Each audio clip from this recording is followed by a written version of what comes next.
ইলিশ মাছ, তার সাথে দেওয়ার জন্য সবজি আর কাঁচা লঙ্কা। অনেক দিন পরে ইলিশ মাছ রান্না করব।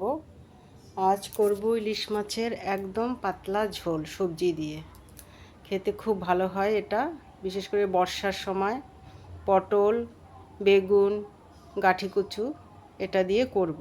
কুমড়ো দিতে পারতাম, কিন্তু আজকে দেইনি। মামার কাছে ভালো কুমড়ো নেই, তাই দেইনি। প্রথমে কড়াতে তেল দিয়ে দিলাম, সর্ষের তেল। তেলটা গরম হলো, এবারে সবজিগুলো প্রথমে হালকা ভেজে নেব। এখনকার সবজি তো ছোটোবেলা মাকে দেখতাম ডাইরেক্ট দিয়ে দিত, কিন্তু এখন আর একটু না ভাজলে ভালো লাগে না সবজি। তো সবজিটা প্রথমে নুন হলুদ দিয়ে ভেজে নিলাম। যখন সবজিটা একটু ভাজা ভাজা নরম হবে, তখন মোটামুটি বুঝতে পারবেন যেটা হয়ে এসছে সবজিটা। পুরোপুরি সিদ্ধ করবেন না, ভাজবেন না, অল্প ভাজবেন। ব্যাস, আমার সবজিটা প্রায় ভাজা হয়ে গেল। এবার এটাকে তুলে দেব। সবজিটাকে একটা বাটিতে তুলে রাখবো সাইড করে। তারপরে সবজিটা তোলা হয়ে গেলে তার যেটা তেল থাকবে তার মধ্যে আরেকটু তেল দেব, দিয়ে করব হচ্ছে ইলিশ মাছটা ভেজে নেব। হ্যাঁ, দুটো ইলিশ মাছ অল্প করেই করব। ডিমওয়ালা ইলিশ, এটা ভেতরে ডিম আছে, তবে ডিমটা বেশি বড় না, মোটামুটি ডিম ছিল। এই ডিমটাই খেতে খুব ভালো লাগে। ডিম বেশি বড় হয়ে গেলে খেতে ভালো লাগে না। আমি ছোটোবেলায় খুব ইলিশ মাছের ডিম খেতে ভালোবাসতাম, কিন্তু সেটা ভাজা খেতাম গরম ভাতের সাথে। ব্যাস, আমার মাছ ভাজা হয়ে গেছে। মাছটাও হালকা ভেজে নিয়েছি, বেশি ভাজবো না, কারণ এটা ঝোলে পড়বে, তো বেশি ভাজলে তার টেস্ট ভালো থাকে না। এবারে আমি ফোড়ন দেব হচ্ছে তোমার রাঁধুনি, কালো জিরা, তেজপাতা, তার সাথে দেব কাঁচা লঙ্কা।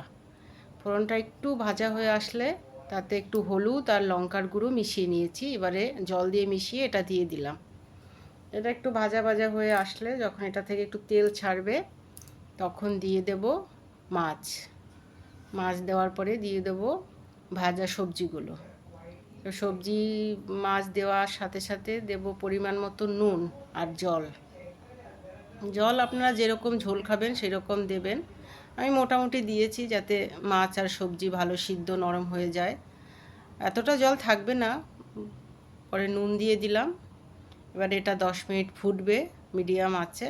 বেশি আঁচ দেব না, বেশি আঁচ দিলে কি হবে, ফুল আঁচে রান্না করলে তেলটা উড়ে চলে যায়। ওই জন্য আমি মিডিয়াম আঁচে করব এটা রান্না। সব রান্নাই মোটামুটি মিডিয়াম আঁচে করলেই আমি দেখছি খুব ভালো হয় রান্নাটা। এবার আমার মাছের ঝোল প্রায় হয়ে এসছে, জলও অনেকটা কমে গেছে। দেখুন, মশলাগুলো ভেসে উঠেছে। হয়ে গেছে আমার ইলিশ মাছের ঝোল। এবার নামিয়ে দেব। দেখুন কেমন হয়েছে। আমার তো মনে হচ্ছে খেতে খুব ভালো হবে। আপনারাও এইরকম প্রসেসে একবার করে দেখবেন, আশা করি সবার ভালো লাগবে।